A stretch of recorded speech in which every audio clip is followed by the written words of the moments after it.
નમસ્તે વિદ્યાર્થી મિત્રો, હું છું ફિરોઝ ખત્રી. આપ સૌનું મ્યુઝ હાઈસ્કૂલ ભુજની યુટ્યુબ ચેનલની અંદર ખૂબ ખૂબ સ્વાગત કરું છું. આજે આપણે ધોરણ 10ના અંગ્રેજી વિષયના ધ સિમ્પલ પાસ્ટ ટેન્સ એનો બીજો ભાગ લઈશું. આપ સૌ જાણો છો કે ધ સિમ્પલ પાસ્ટ ટેન્સનો એક ભાગ આપણે ગયા વિડીયોની અંદર ક્લિયર કર્યો છે. આજે આ જ ટોપિકનો બીજો ભાગ આપણે લેવા જઈ રહ્યા છીએ. The simple past tense part 2 એટલે કે સાદો ભૂતકાળ ભાગ 2. વિદ્યાર્થી મિત્રો, ગયા વિડીયોમાં આપણે જે ભણ્યા એના ઉપર એક દ્રષ્ટિપાત કરી લઈએ. તો સૌથી પહેલા તો આપણે જોયું હતું સાદા ભૂતકાળનો ઉપયોગ શું થાય છે. આપણે જોયું હતું કે જે ક્રિયા થઈ ગઈ છે તેનો ઉલ્લેખ કરવા માટે સાદા ભૂતકાળનો ઉપયોગ કરવામાં આવે છે. ત્યાર પછી આપણે જોયું કે ક્રિયાપદના ભૂતકાળના જુદા જુદા રૂપ હોય છે. દરેક ક્રિયાપદનું ભૂતકાળનું રૂપ હોય છે અને એ ભૂતકાળના રૂપ બનાવવા માટેના કેટલાક નિયમો પણ આપણે જોયા. ત્યારબાદ એક પીડીએફ પણ તમે ડાઉનલોડ કરી હશે કે જેની લિંક મેં ડિસ્ક્રિપ્શન બોક્સની અંદર મૂકી હતી. એ પીડીએફ પણ તમે સૌએ ડાઉનલોડ કરી હશે.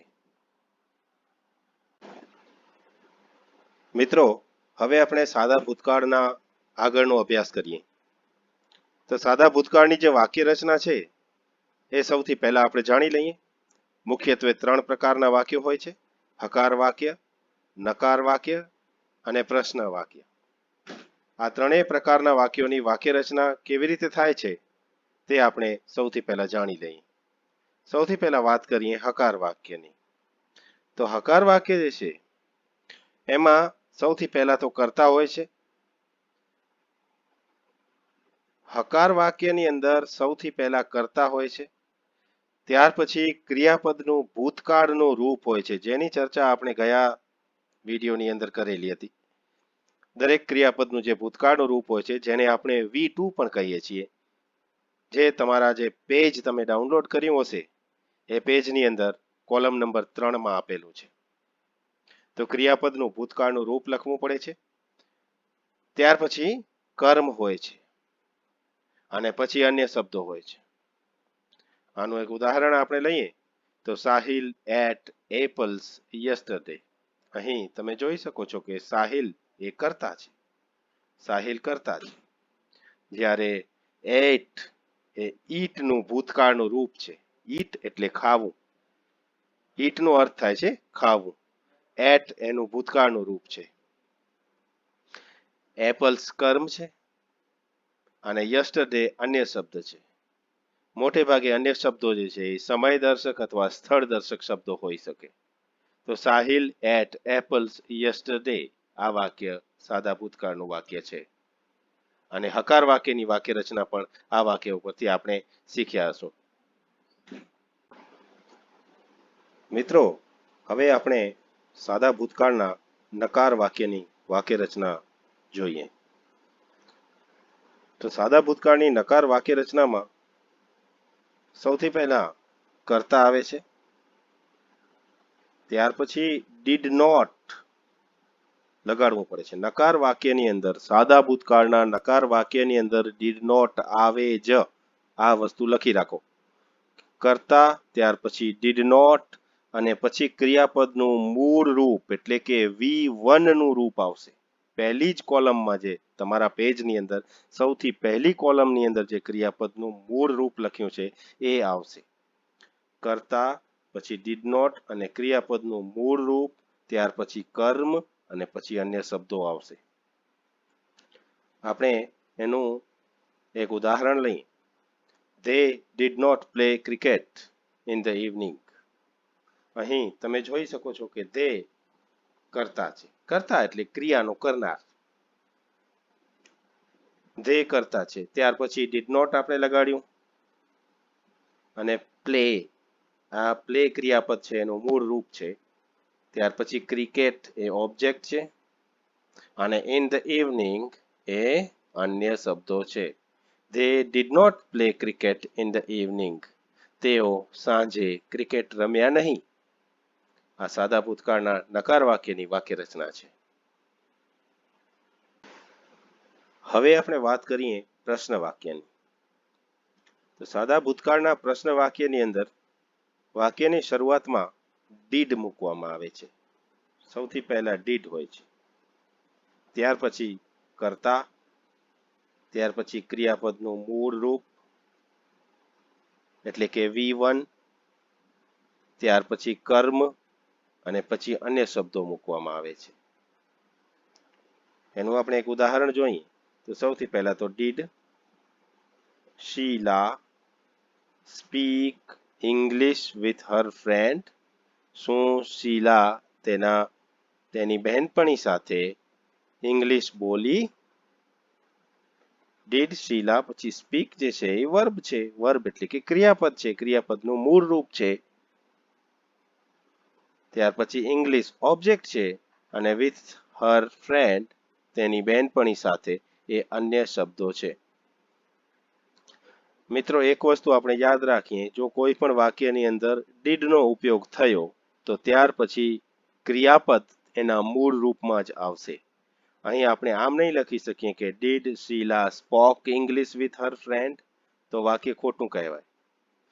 ડીડ વાક્યની અંદર આવી ગયું. ખાસ કરીને નકાર વાક્યો અને પ્રશ્ન વાક્યોમાં આ વસ્તુ આપણે ધ્યાનમાં રાખીએ કે જો વાક્યની અંદર ડીડ આવી ગયું તો ક્રિયાનું હંમેશા મૂળ રૂપ મૂકીશું.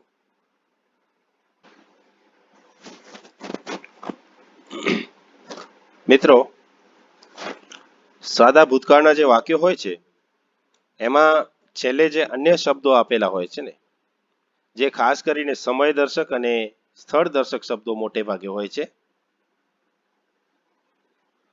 તો સાદા ભૂતકાળના વાક્યોમાં જે સમય દર્શક શબ્દો જે અન્ય શબ્દો તરીકે આવી શકે છે એનું એક લિસ્ટ આપણે અહીં તૈયાર કર્યું છે, જે હું તમને એક પછી એક શબ્દો કહેતો જાઉં છું અને એના અર્થ પણ કહેતો જાઉં છું. યસ્ટરડે. યસ્ટરડે નો અર્થ થાય છે ગઈકાલે. આ શબ્દો અન્ય શબ્દો તરીકે આવી શકે છે. લાસ્ટ વીક, ગયા અઠવાડિયે. લાસ્ટ મંથ, ગયા મહિને. લાસ્ટ યર, ગયા વર્ષે. લાસ્ટ સન્ડે, ગયા રવિવારે. અહીં લાસ્ટ સન્ડે એક ઉદાહરણ તરીકે જ લીધેલું છે. લાસ્ટ સન્ડે, લાસ્ટ મંડે, ટ્યુઝડે કંઈ પણ આવી શકે છે, પણ લાસ્ટ શબ્દ હોવું જોઈએ જેથી ગયું એવો અર્થ સ્પષ્ટ થાય. પછી ઓન સેટરડે, શનિવારે, આ પણ ઉદાહરણ તરીકે છે. શનિવારે, on Sunday, on Monday, on Tuesday, on Wednesday કંઈ પણ હોઈ શકે છે. લાસ્ટ ઇવનિંગ, ગઈ સાંજે. ઇન 2001, 2001 2 days ago એટલે 2 દિવસ પહેલા.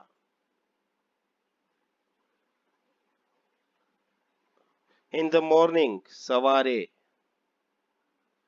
તો મિત્રો, આ પ્રકારના જે અન્ય શબ્દો છે, સમયદર્શક શબ્દો, એ સાદા ભૂતકાળના વાક્યોની અંદર હોઈ શકે છે, પરંતુ યાદ રાખીએ કે આ શબ્દો હોય જ એવું જરૂરી નથી. અન્ય શબ્દો વગર પણ વાક્ય પૂરું કહી શકાય છે. વિદ્યાર્થી મિત્રો, આપણે જોયું કે સાદા ભૂતકાળના માત્ર હકાર વાક્યોમાં ક્રિયાપદનું ભૂતકાળનું રૂપ વપરાય છે, જ્યારે નકાર અને પ્રશ્ન વાક્યોમાં એનું મૂળ રૂપ વપરાય છે, પણ સાથે સાથે ડીડ નોટ અને ડીડ વપરાય છે. તો અહીં આપણે 5 વાક્યો, જે ખાલી જગ્યાઓ સાથેના 5 વાક્યો છે, એને સોલ્વ કરવાની કોશિશ કરશું. આ બધા જ વાક્યો જે છે, પહેલા 5 વાક્યો હકાર વાક્યો છે. હકાર વાક્યોમાં ક્રિયાપદનું ભૂતકાળનું રૂપ આવે છે. કૌંસની અંદર ક્રિયાપદ આપેલું છે. ક્રિયાપદનું જે મૂળ રૂપ છે એ આપેલું છે. એનું ભૂતકાળનું રૂપ શોધી અને આપણે આ ખાલી જગ્યાની અંદર મૂકવાની કોશિશ કરીએ. ગ્રેન્ડમધર, ખાલી જગ્યા two the temple yesterday. Go ક્રિયાપદ છે ગો. ગો એટલે જવું. ગો નું ભૂતકાળનું રૂપ થાય છે વેન્ટ. તો આ ખાલી જગ્યાની અંદર વેન્ટ આવશે. આ ખાલી જગ્યાની અંદર વેન્ટ આવશે.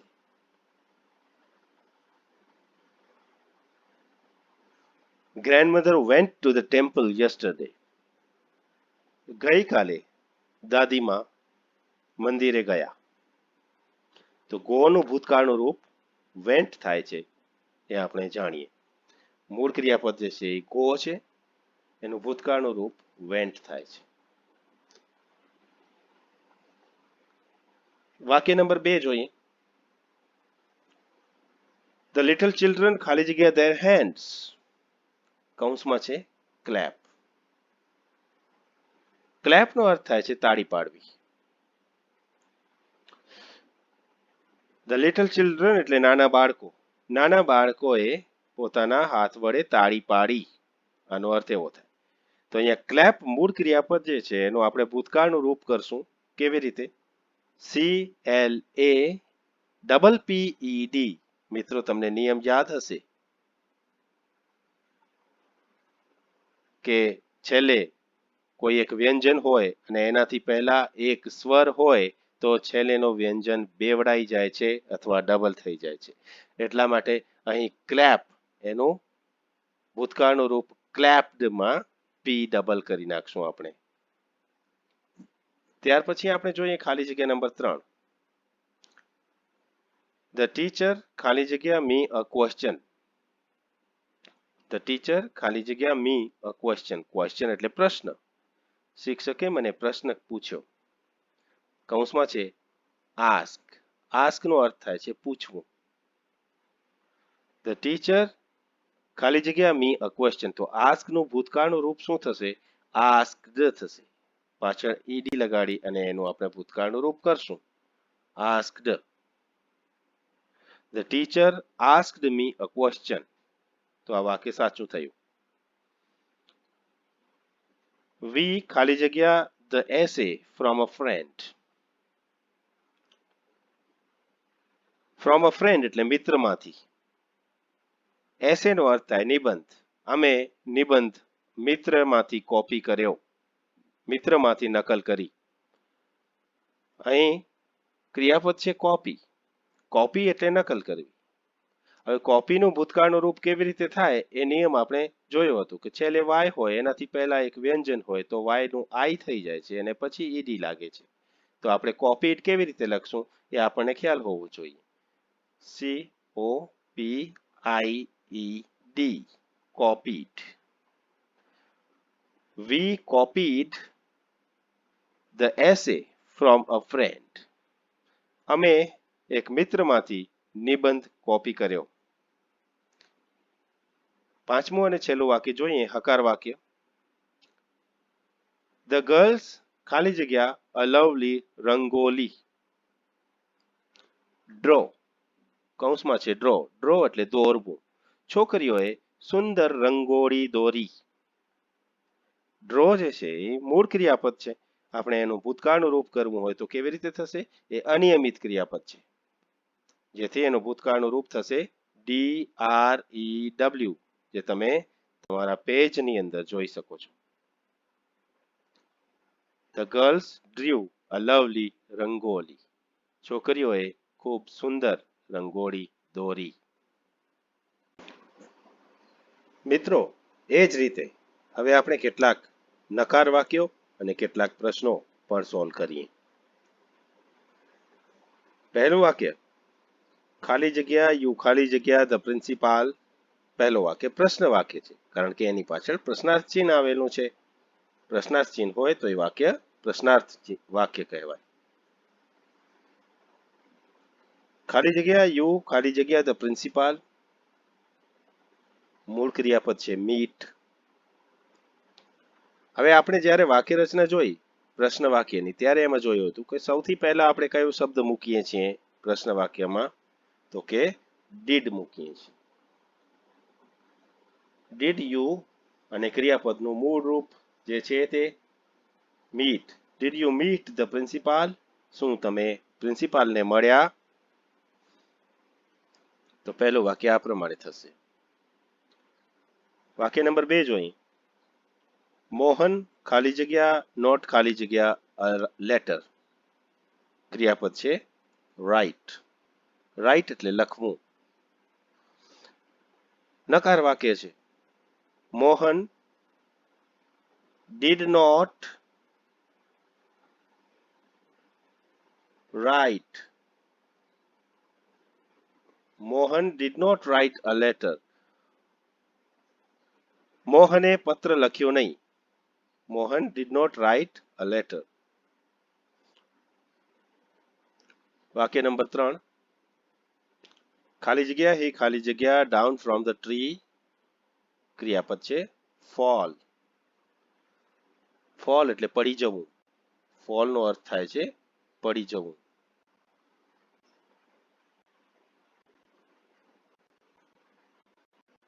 fall એટલે પડી જવું. આ વાક્ય પણ પ્રશ્ન વાક્ય છે. તો પ્રશ્ન વાક્ય હોય તો સૌથી પહેલા આપણે did લગાડવું પડે. did he fall down from the tree? Did he fall down from the tree? શું તે ઝાડ પરથી પડી ગયો? આ રીતે આ વાક્ય સોલ્વ થશે. હવે જોઈએ વાક્ય નંબર 4. રાણી ખાલી જગ્યા નોટ ખાલી જગ્યા સિલ્ક સારી. આ વાક્યની અંદર નોટ છે એટલે એ વાક્ય નકાર વાક્ય છે. જે વાક્યની અંદર નોટ હોય એ વાક્ય નકાર વાક્ય હોય અને જે વાક્યની પાછળ પ્રશ્નાર્થ ચિહ્ન હોય એ વાક્ય પ્રશ્ન વાક્ય હોય. તો ચોથું વાક્ય આપણે જોઈએ. રાણી ખાલી જગ્યા નોટ ખાલી જગ્યા સારી. મૂળ ક્રિયાપદ છે બાય. રાણી did not buy a silk saree. રાણીએ સિલ્કની સાડી ખરીદી નહીં. ત્યાર પછીનું વાક્ય છે એ પણ નકાર વાક્ય છે. તમે જોઈ શકો છો એ વાક્યની અંદર નોટ છે. I ખાલી જગ્યા નોટ ખાલી જગ્યા ટી ઇન ધ મોર્નિંગ. ક્રિયાપદ છે ડ્રિંક. ડ્રિંક એટલે પીવું. મેં સવારે ચા પીધી નહીં. I did not drink tea in the morning. મેં સવારે ચા પીધી નહીં. તો મિત્રો આ રીતે આપણે કેટલાક હકાર વાક્ય, નકાર વાક્ય અને પ્રશ્ન વાક્ય કેવી રીતે બની શકે છે એ આપણે કેટલાક ઉદાહરણો દ્વારા જોયું. મિત્રો આપણે નેક્સ્ટ વિડીયોની અંદર સાદા વર્તમાન કાળના પેરેગ્રાફને સાદા ભૂતકાળના પેરેગ્રાફમાં કેવી રીતે ફેરવી શકાય એના વિશે જાણકારી મેળવીશું. જે તમને પરીક્ષામાં પણ પૂછાઈ શકે છે. ટેન્સ ચેન્જ કરવામાં સાદા વર્તમાન કાળમાંથી સાદા ભૂતકાળમાં કેવી રીતે પેરેગ્રાફને ફેરવવો એ આપણે નેક્સ્ટ વિડીયોની અંદર સમજીશું. ત્યાં સુધી રજા આપશો, પરંતુ તમને એક વિનંતી કે આ ચેનલને લાઈક કરો, સબસ્ક્રાઇબ કરો અને કોમેન્ટ જરૂરથી કરો. Thank you.